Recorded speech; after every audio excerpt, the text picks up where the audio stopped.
Hola amigos, ¿qué tal? Stuart here from Spain Speaks with the final news update of 2024. We'll take a look at some of the main stories that have caught my attention in the press here in Spain over the last couple of days, and we'll also take a look at some comments that have been left on the channel in recent times.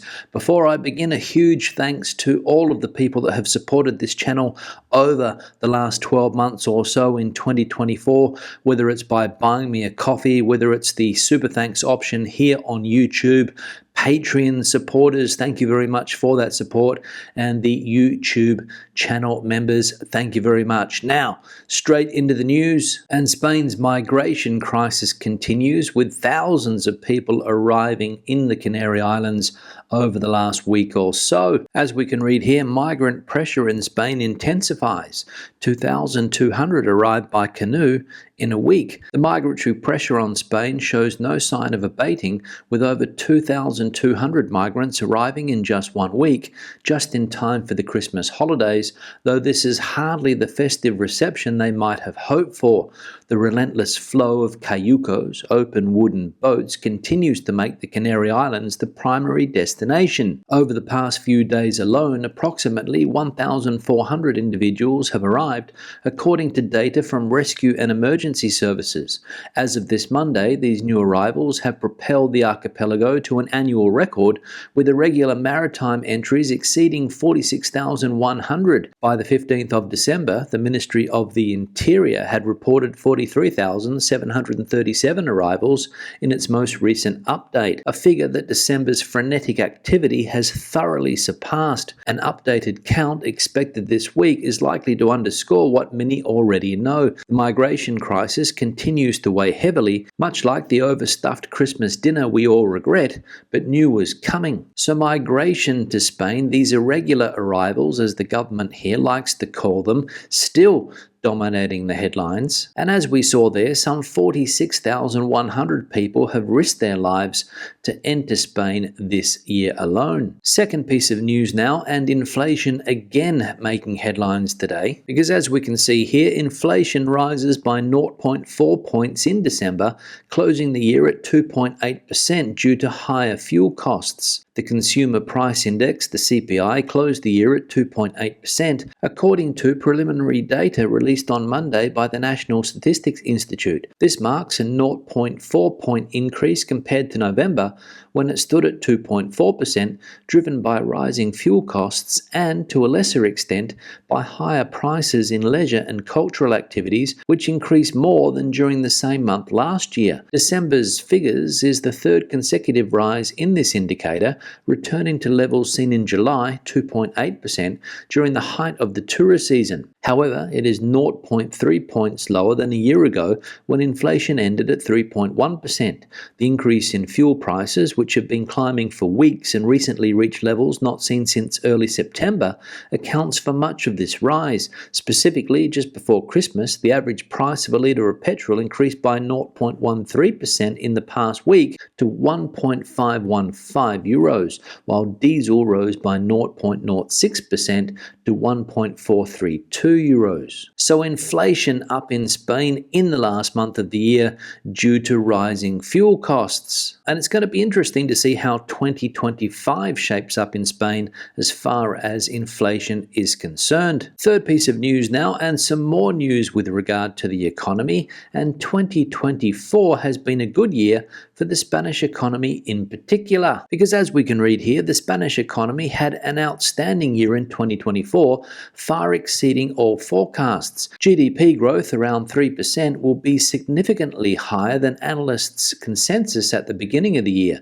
The unemployment rate in the third quarter stood at 11.2%, the lowest level in the past 16 years.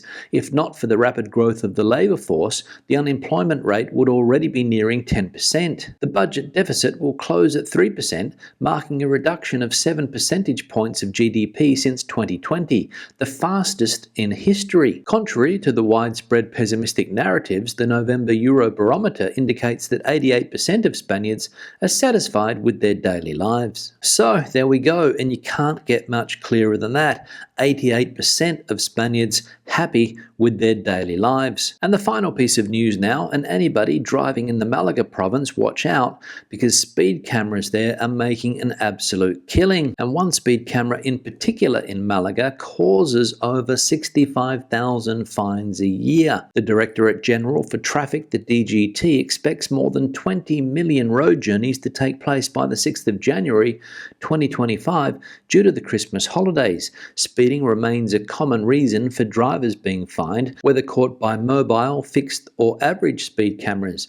Malaga is home to the most active speed camera in Andalusia and the second most active in all of Spain, according to the latest data from the DGT, which lists the 50 most triggered fixed and average speed cameras. Malaga's A7 motorway, Autovia del Mediterráneo, at kilometre marker 968.2, ranks among the top offenders. This camera recorded a total of 66,869 fines in 2023. So there we go, and as I said, if you were driving in Malaga along that particular motorway, the A7, the Autovia del Mediterráneo, watch out, because that speed camera there is an absolute moneymaker for the government. Now let's have a look at some comments that have been left on the channel in recent times. One here from John: the real reason that EVs aren't that popular is the parking situation.